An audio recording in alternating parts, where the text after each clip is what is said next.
La maternité du Blanc est en danger. Elle est fermée depuis le 27 juin dernier, officiellement pour manque de personnel. Bonjour Jean-Michel Mols. Bonjour. Une tablette et une première question. Dans quel état d'esprit êtes-vous aujourd'hui? Dans une colère noire.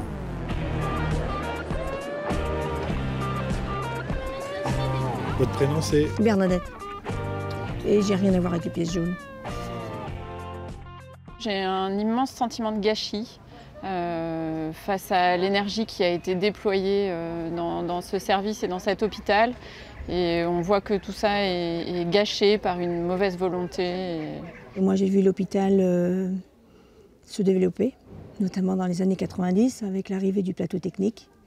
Et que, avec la tarification à l'activité mise en place dès le début des années 2000, on a commencé à casser l'hôpital de façon phénoménale.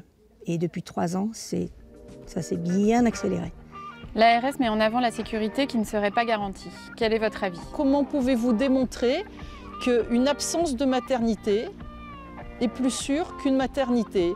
Qu'accoucher dans une voiture, c'est plus sûr qu'accoucher à la maternité. Anne, vous, vos enfants sont nés ici, sont nés à la maternité du Blanc et le dernier est venu au monde il y a 4 ans.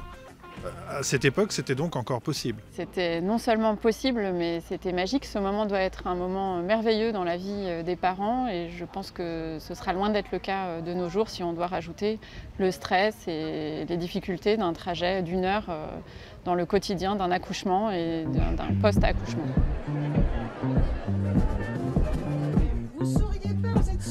Et on voudrait qu'elle réouvre. Des milliers de manifestants dans les rues le 15 septembre, ça a servi à quoi finalement? Apporter cette question et cette problématique au-delà des frontières du comité de défense des usagers. Ça a servi à rappeler la colère des Blanquois et des habitants du sud de l'Indre qui ne veulent pas que leur maternité ferme, et c'est une manifestation qui en a suivi 4 autres de la même importance pour dire que le mouvement ne s'arrête pas. Ça dépasse les frontières de notre territoire, ça va bien au-delà. C'est une problématique nationale qui se pose là et il va falloir qu'elle soit entendue jusqu'à Paris. Sous prétexte qu'on habite une région sympa dans la Brenne, on doit dire adieu à tout.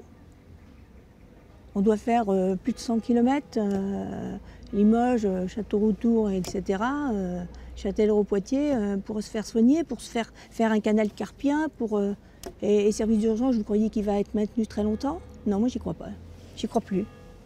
La fermeture définitive, pour l'instant, je ne l'admets pas. Donc, on va tout faire pour qu'elle ne soit pas définitive. Au revoir.